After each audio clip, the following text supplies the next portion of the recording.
This is Dr. Rob Harter with the Nonprofit Leadership Podcast, Making Your World Better. What does it take to be an effective nonprofit leader today? What are the biggest challenges? What are the biggest obstacles? How should nonprofits fundraise in an economy that is constantly changing? All of these reasons combined led me to start this show. And it's my hope that through this series, people can learn not only what it takes to be an effective nonprofit organization, but to hear from effective leaders who are successfully making a positive impact in their communities. We hope you enjoy the show, as together we hear how they are making their world better.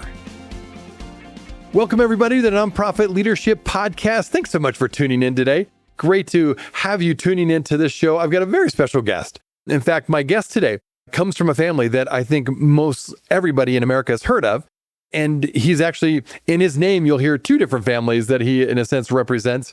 It's Anthony Kennedy Shriver, and he is the founder, chairman, and CEO of Best Buddies, a fantastic nonprofit organization that has its impact all over the world now, not just in America. And Anthony's going to share a bunch with us about leadership, how he's grown this organization over 35 years now, and particularly how he's created jobs, meaningful jobs with people with intellectual and developmental disabilities. And he's done a really effective job working with corporations. And he's also maximized the star power of people being ambassadors for Best Buddies, people like Tom Brady and others that just bring in a lot of attention to the organization. But I think the biggest thing I took away was just his energy and vision. One of the questions I asked him is, tell me about some of the things, the upcoming things you're looking forward to grow and expand. And he gave me this huge list, and you'll hear it in the podcast interview here. There is so much going on that Best Buddies is doing. I think you're going to really be inspired by this interview and by the organization itself. So as always, thanks for tuning in. Now on to the show.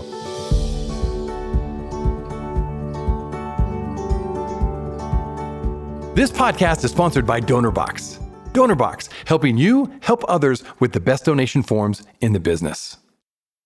Well, welcome to the Nonprofit Leadership Podcast. So great to have Anthony Kennedy Shriver here with us today. Anthony, thanks for taking time to be on the show today. Yeah, my pleasure. Glad to be here. Thank you for the attention and interest. Absolutely. Well, we're going to dive into a lot of things of what you do. You lead a really exciting nonprofit that has really wide-reaching impact. In fact, I mentioned this earlier before we hit record. I've had the privilege of having two of your brothers on. Tim and Mark have both been on the show, and they too are in the space of making a difference in the world. And I just love that your family has done a really good job of investing in you and giving that vision to really invest your life into making the world a better place. So thanks for all of that too. Yeah, no, I appreciate it. You saved the best for last, thank God. There you go, exactly. I will tell him that. It. But it's interesting though, I hadn't really known this, but I was been reading, various books and ran across a book on my family the other day and was reading a lot of it and didn't realize, I think most listeners, always point to, JFK and, all of this family sense of public service, but, it goes way, way back to, my great-great-grandparents and, my original Patrick Kennedy came over in 1840 from Ireland, and he even started as a ward boss up in Boston, and then my great grandfather, was a congressman in the House, Joseph P. Kennedy, and, Honey Fitz, before Honey Fitz, his father was in the elected office in Boston. So it goes back, a long, long time, the sense of, service and commitment to community, whether it's at the presidential level or at the congressional level, the Senate level. It's really feel super blessed as I learn something new about various people in the family all the time, and it's a great family to be part of, and so many of them have done so much and contributed in such meaningful ways in a whole variety of ways. And I really didn't recognize how far back it really went, and specifically in Boston. So a lot to be proud of. So I'm lucky to be in it. Yeah. Well, and you're continuing that legacy really well. And that's what I want to, obviously focus our time on is the organization you lead is Best Buddies. Now, my listeners probably have heard of that organization, but in case you haven't, I'd love for you to start to talk just a bit about Best Buddies. How did it get started and what's your primary mission? Yeah, well, I'm super blessed to be in it. I love Best Buddies, love what we do. It makes me feel like $1,000,000 every day to wake up and, want to be involved in this work and to support people with special abilities, as I call them. Traditionally, would be people with intellectual and developmental disabilities or neurodiverse, whatever the term is that you work with. And, it really evolved out of my relationship. My mom started Special Olympics. For many of the listeners out there may know that organization. And I had my aunt Rosemary Kennedy had profound intellectual and developmental disabilities. And, I think really began the commitment that my family has to this specific population. I personally had a great relationship with her. She used to come stay with me for 2 months every year down here in Miami, Florida. And, it really resonated with me from a very young age that despite, her enormous challenges in so many different ways, that she also had blessings from God and different skills that were unique to her that she brought to the family, and that everybody has something to contribute, that you don't have to be president of the United States to contribute. You can do it in your own special way. And she, because of her, really changed the world for literally tens of millions of people with intellectual disabilities, because if she were not alive and God didn't put her in this particular situation, none of these programs, Special Olympics or Best Buddies, and so many of the other things that my family's been involved in would never exist. So, I had a great relationship, great friendship with her in the early days of Best Buddies when I was a student in college. The concept was really, how powerful the spirit of friendship is, how important it is that human beings make one-to-one connections and relationships. Because at the end of the day, that's what we're all desperately looking for, a love connection and a connection with another person. And that's such a enormous void that people with special abilities have had in their lives historically. How could Best Buddies play a small role in bringing people together from different backgrounds, and something beautiful would happen as a result? So, the original impetus of the program was, we recruited 52 kids from Georgetown University, got paired up in one-to-one friendships with 52 kids from the local Lieutenant Joseph B. Kennedy Institute there in Washington, D.C., and sort of the rest is history. And that's kind of where it began, with a really simple, basic concept that powerful things would happen when you brought people and connected them together. And, so many ancillary benefits obviously come from, the social relationships, which I could talk more about. But that was sort of the beginning of it. And, I just have a love for the population and have really deep understanding that they really can achieve enormous goals. And, how can we support them realize their dreams and their potential fully? And it started with the friendship program. Now we run a whole slew of different programs for people with intellectual disabilities. But the basic concept is that, everybody has a gift, everybody has an opportunity. Let's get a seat at the table for them and see how they can flourish. And, I saw that with my aunt, because she could swim better than any member of the Kennedy family, which was kind of shocking and amazing. But she had that great gift. And it really resonated with me when I see her in the swimming pool, and she could tread water longer than any person I'd ever met in my whole life. And as a young kid, it kind of caught me in a way where, wow, despite, her being a non-ambulatory and having 24-hour day care, wow, she was really great in the pool. And, wow, we sort of discredit so many people out there when we see them or we meet them. We don't really give them the time to showcase their talent, or the forum to showcase their talent, or the stage to showcase their talent. And everybody's got it. So the pool was hers. So that, again, really resonated. And I just know every person, no matter how disabled they are, they have something. They have their own swimming pool out there. We just got to find out what it is and then try to be supportive and encouraging. And when you find it and they flourish, it's an amazing feeling that, you play a small role in that journey for them. Yeah. No, thanks for sharing that. And interesting to get the history of the organization itself.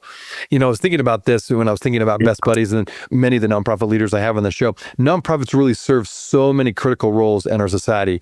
It's so important to have the nonprofit industry, if you will, a part of our society. And one of the ways is by contributing meaningful jobs for people in our country. And with your organization, I think it's a special part of what you do. You've truly been a trailblazer, I would say, when it comes to providing employment opportunities for special individuals, as you mentioned. Tell us more about what's been some of the key milestones as you've partnered with corporate sector. You've created more employment opportunities for individuals with IDD.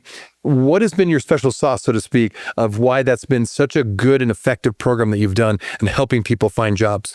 Yeah, well, I think, first and foremost, we've always been really focused in on positioning people with special abilities with talent, and showcasing with talent, and not creating a jobs program that is presented as some charitable activity for a CEO of a big company. That we really have talented people that can contribute in a meaningful way. You need employees, and you need people that can do a whole variety of different tasks. And we've got a client pool based on who the corporate partner is, that we think we can fill jobs for you that you got to get filled. And the people that we bring to the table who fill those jobs, their retention rates are enormously high, in the high 80%, low 90 percentiles. They bring enormous joy, enormous enthusiasm, positive energy to the workplace, which all leaders are trying to look for. They help build a really culture of caring, a culture of love, and a culture of commitment and loyalty, discipline, and reliability, which every CEO is looking for in their employee base. So we really, I think, tried to, position our population in a way where they are looked upon as people that are respected and admired and are the right person for the job, and that you're not job carving or asking for a handout or a charitable gift. That's not sort of our motivation. And I think when we find the right employer and we find the right job, and then we find the right participant within the Best Buddies program that we've been able to train, and the ones that we're able to get in our transition to work programs from, middle school almost, high school, where they get in these training programs and we begin to develop their social skills, because social skills are a huge part, which is why the Best Buddies program in schools is so important. But then we train them, we get them internships. Then when those people actually get placed in a competitive job, they're generally super successful and have a higher success rate than people that don't go through the training. So I think training is a huge element of it, preparing them socially for the job place, giving them support once the job is secured and that they're placed in the job place is super important. And then companies that really share the same values that we share, values that where they recognize they want diversity in the workforce, they want people with unique talent, and they recognize that they're more successful and that they'll make more money. And their other employees will be happier when you put people from our jobs program in place, because they bring a lot of joy and excitement and energy and gratitude to the workplace. And, to find people like that's just brutal.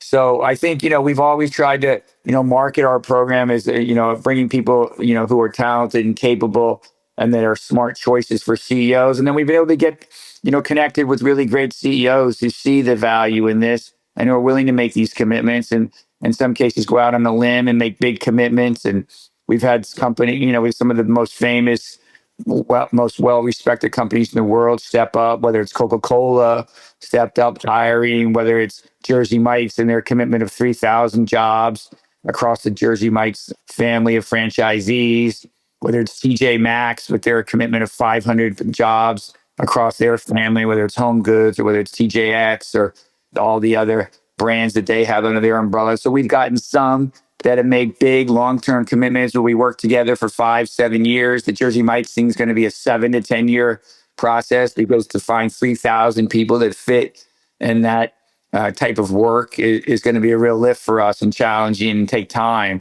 But I'm a long-term player. I've been at this over 35 years. I'm not looking for a quick short hit. I think to anything that's great. It's funny, I was riding around with the guy that owns Jersey Mike's, and he recently sold the business in the end of last year for $8 billion to Blackstone. I was talking to him about his journey, and he started when it was a loan after he graduated from high school to buy his first, it was called Mike's Subs originally, not Jersey Mike's. He got a loan from his football coach who was friends with the banker to buy the first one.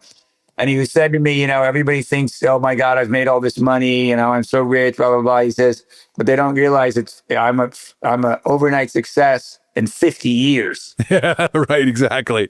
He's dramatic. Literally, this March will be his 50th anniversary working at Jersey Mike's. So, people recognize like Best Buddies has gotten, pretty large, and, we raised a lot of money, but, I've been at this thing for, over 35 years. And, a lot of these things, take a lot of time, a lot of discipline, a lot of commitment. And as the Jersey Mike's guy said, it really wasn't until I was in this for 35, 38, 40 years that we really found our stride and really started growing in a substantial way. So it's the same thing with, these relationships. I mean, they make a commitment of 3,000 jobs. It's going to take 7 to 10 years to get those jobs secured. But, it's 7 to 10 years. And then you wake up and, 10 years from now, you go, wow, how'd you get 3,000 jobs at Jersey Mike's? Well, it took 7 to 10 years of grinding and staying at it and hustling and traveling and raising money and, staying on the game. So, these things are, as you know, from being in the nonprofit sector, I run them 100% like a regular business. There's nothing nonprofit about it from my perspective. I just, at the end of the year, I don't buy a Rolls Royce. The money goes and we support Best Buddies or build a network of financial security for ourselves long term. But, you got to run it like a business, and you got to run it efficiently. And it takes a lot of time to make these things happen. Well, yeah, maybe you can speak to that briefly. For my listeners who don't know the scope of Best Buddies, what is really the scope and reach of the international program and initiatives? Maybe you can speak to that. Yeah. So real quick, I mean, the United States now, about 500 people work for Best Buddies International, which is their organization in the United States. This year we raised 2025, we'll raise about 65, $68 million in the United States. And then we'll raise about another 25 to $30 million outside the United States. We operate in all 50 states. We have staff on the ground in about 42 states. And then some of the other ones are managed regionally. We operate in 48 countries around the world. Some of them are small. Some are African programs like Ghana, small. Some of them are in partnerships with other NGOs in those markets. Some of them are vibrant standalone NGOs. Canada's got a big program. I don't know, their budget's probably $3 or $4 million. Mexico's got a big program. Colombia's got a big program. Macau and China, Thailand's got a big program. So some of the program, Middle East, we're very strong. Qatar, we've been strong for about 20 years. So it depends on the country and, the network and the ability for us to be able to, build a good, strong board, have good leadership at the staff level, be able to grow the organization similar to the way we grow in the United States, slow, steady. We've got systems that we've got in place that, if we continue to invest in those things and grow those, they'll grow in time and, they'll generate real money. They're proven success stories. So we try to train our country programs, to kind of follow the quote franchise model. The money that we raise outside the United States stays in those countries and supports the programs in those countries, that we don't take it back to the United States. So, help them kind of grow. And we have an international team that implements a whole formula. And we have different stages of development for each country program, from its sort of incubator stage all the way through a program being independent and very mature and having a whole full-fledged operation there and actually paying a small fee back to Best Buddies International.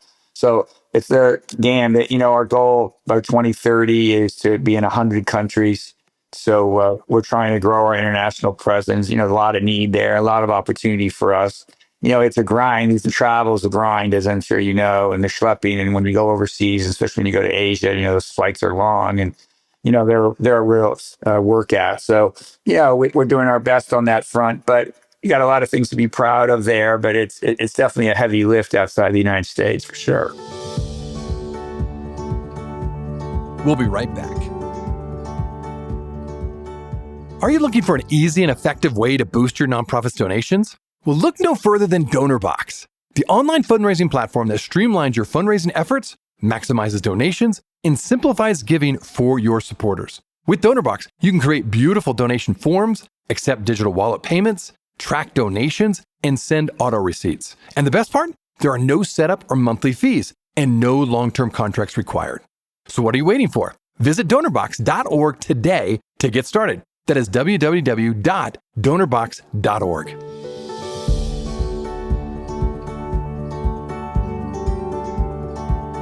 Well, thanks for sharing a bit about that. And I think you've already kind of touched on this a little bit, but going back to the nonprofit sector and how there can be such an economic impact based on what the nonprofits are doing in their various community settings.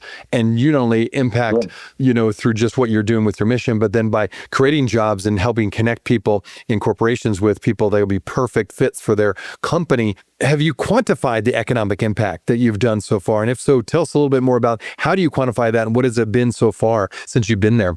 Yeah, well, the biggest success story is, over the course of a life of a person with intellectual development disabilities, if they get SSI and they get Medicaid, let's just say we kind of base it on a 30-year career or 30-year lifespan as it relates to the work environment, it costs the federal government and state governments to those entities over $1 million to support that person. So if we're able to take them off of Medicaid and off of SSI, it's huge savings for the federal and the state governments. A lot of the federal money, obviously, funnels down through Medicaid at the state level. So it's a 50-50 partnership for Medicaid. So that's an enormous savings to the federal government. But more important than that, we've got a lot of our people now, many of them are making $60,000, $70,000 a year in some of our better jobs. The highest paid person we have is about $77,000 a year, but they're paying taxes and they're contributing to 401ks. And we have some people that have been in the Best Buddies program for a number of years, participating in 401ks, and they have $1 million in their 401k now. We have a few people that have already been able to save that amount of money that work at some of these financial service companies and some of these law firms because they've had the job for 30 plus years.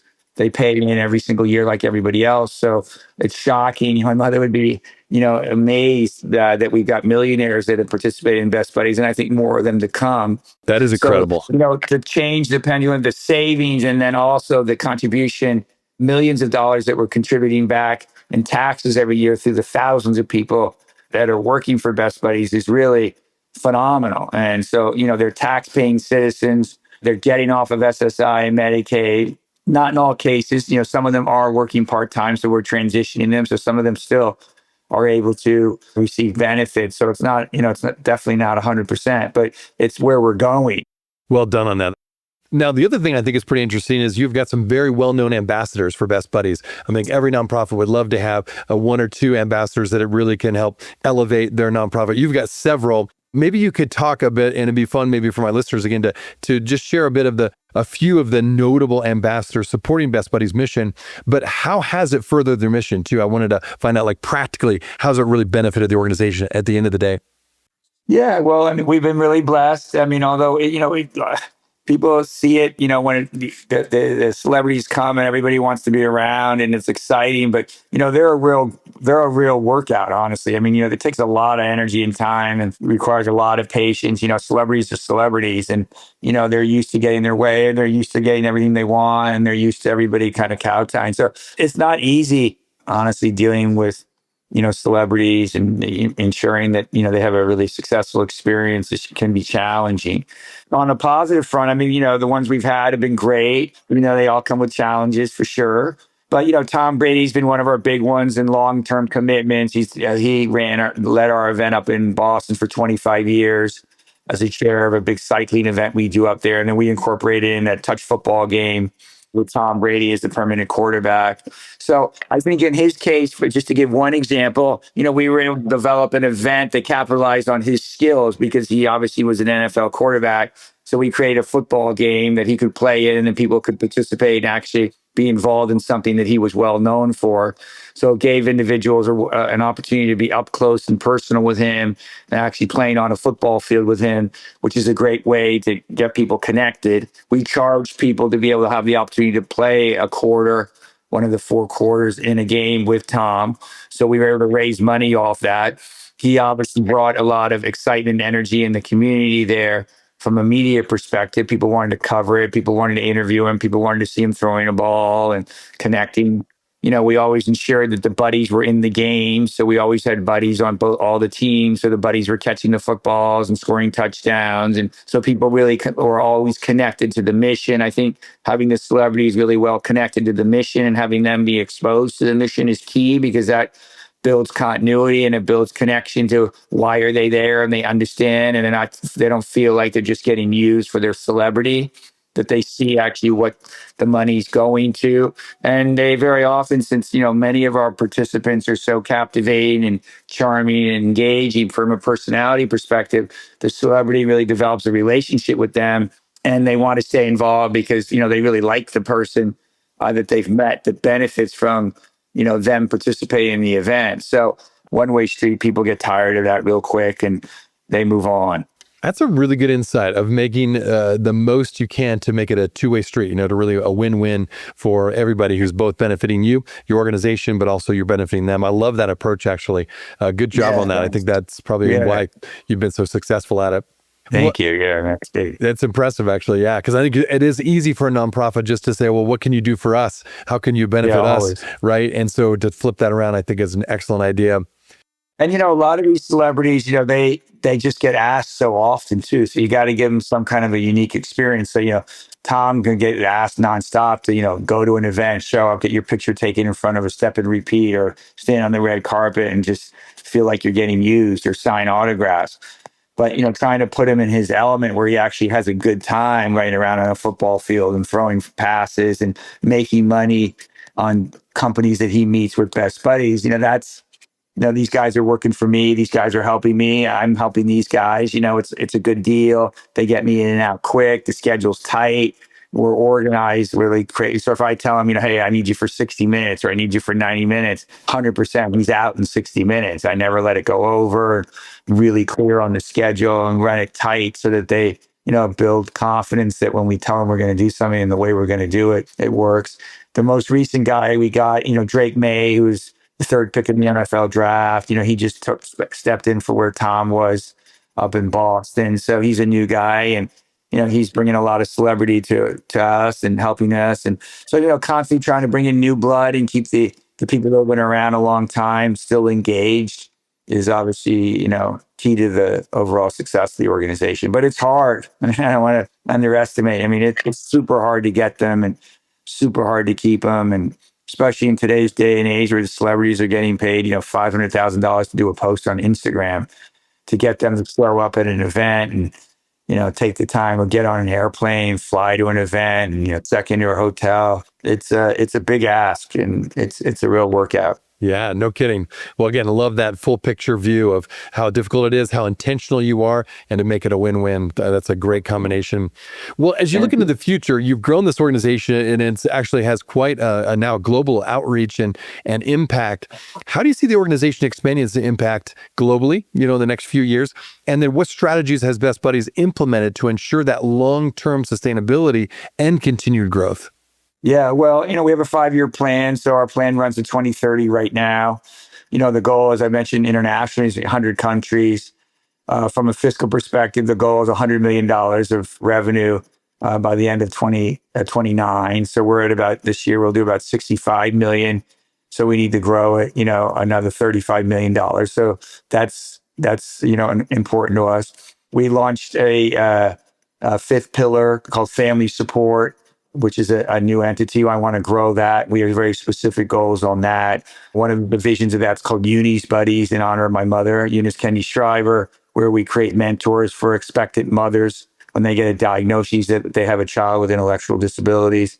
So to create a mentor who's been down that road before, that can help support them as they have that baby and up until the age of 8 years of age. And then that kid can can transition to one of our other programs. So Eunice Buddies is a big thing. We're trying to expand out to try to engage more siblings of people with intellectual disabilities, and developing a whole sibling program because they go through their own challenging journey. Being a sibling of a person with intellectual and developmental disabilities has its own challenges, which is pretty significant the more you get into that. We're launching a dating site in partnership with Bumble, which we haven't decided on the name yet, but we're shooting towards Bumble Buddies. Big thing that's been with our population is, where can you find a love connection as they've developed and matured and gotten out there? I mean, as we all know, falling in love is the greatest gift that God gives all of us. And to have that as a void in your life is to me, a real tragedy. There's nothing better than being in love. So we want to give that opportunity to people with intellectual disabilities, and really hard for them to develop relationships like that and connect with other people with special needs and to actually go on dates. We do have some that, do fall in love and have gotten married and do have, dating, but it's been really challenging for them to do that and really challenging for that to happen. So there's been a big neat push from parents and participants for really almost 20 years, and having Best Buddies develop something like that. So we're developing that now, and I think it's going to be important, have real impact and really transform people's lives. So we have a real goal and emphasis too in adding 3 new Best Buddies living sites every single year. We're in about 12 living locations now, unified, collective, integrated, inclusive living connected to our college programs. It's super important. And we're doing that, in different markets around the United States, and we're growing that every single year. So I want to grow, that program in a big, big way. My real goal over the next 5 years on that is to add at least 100 living centers around the United States that are fully integrated. And, they're first class, 5-star, the ones we've got now have pools and gyms and community spaces, and they're really great. And we find them jobs as well as living in the apartments. So I think housing is huge. So as I always say, if you got a job and you have a great place to live, a great network of friends, and you fall in love, you're crushing it. And you got most of what you need. So I hope Best Buddies can be a vehicle that can really support a baby from the womb to the tomb. And so I think, we're working hard at that. And I'm really proud of the progress we've made with Eunice Buddies. We're now in 5 cities with Eunice Buddies around the United States, and going to continue to grow that program as well. So, we got a lot of, I don't want to keep boring everybody. We got a lot of different things we're trying to add. And new things we're trying to do. And also we have a division that's a for-profit division where we, partner with for-profit companies and creating what we call Best Buddies Ventures, where we actually create positive cash flow and a couple of different businesses. So we're co-branding with Jersey Mike's, we're co-branding with a bakery, and we've got, an ice cream store we're also opening as well. And all those businesses create, really good positive revenue for us, where we have, sustainable cash flow there that we're not asking for, raising in a traditional way, which I think is super important. You got to keep thinking creatively on how you generate money.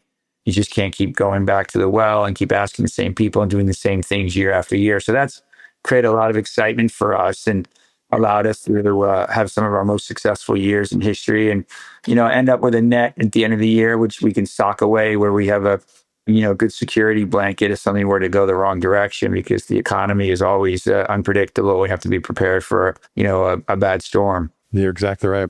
Well, there's so much going on. So for my listeners who want to find out a little bit more about you and your work, and then of course, Best Buddies, where would you send them? bestbuddies.org. Okay.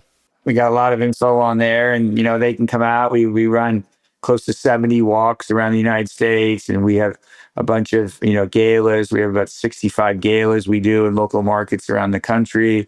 We do a lot of big cycling events. We have 100-mile cycling rides where people can join in, whether they ride 100 miles or 20 miles, or they do the walk or the run, lots of different things like that. There's about $15 million off of cycling every year. So there's a lot of different ways to actively be involved. We do camps in different markets. We do one in Aspen. We do one in Malibu. We do one in Palo Alto, California. So, whether you like walking or you like riding or you like whatever you really want, or you're a company out there and you want to create some diversity in the workforce and get some great employees you want to hire, can work with Best Buddies, or you want your kid to get involved in something like this. It's the greatest gift I think a parent can give a child, is to give them the sense of service and a spirit of giving back. So if you're a parent listening, you want your kid who's 15 or 10 to get involved and participate in community action, you can come to Best Buddies and we can hook you up and connect you, which would be fantastic. If, always looking for more people to get involved that are committed and passionate. So there's something for everybody, I think, at Best Buddies. Seems like, just as you list out all the things you're involved with, it's impressive. There's a lot going on there. So for my listeners, I definitely encourage you to check it out. And again, as always, I know you're busy, so thanks for taking time out of your busy schedule to be on the show. Thank you. It's great. I appreciate the time. Hey friends, I wanted you to know that this podcast can be found on iTunes, Spotify, Amazon, Google Podcasts, and wherever you listen to other podcasts. I also want to encourage you to like, subscribe, and share this podcast with others. This will actually help us get this great content out to more nonprofit leaders just like you. You can also join the Nonprofit Leadership Podcast community, find other resources and interviews of past guests, all on my website, nonprofitleadershippodcast.org. Well, thanks again for listening, and until next time, keep making your world better.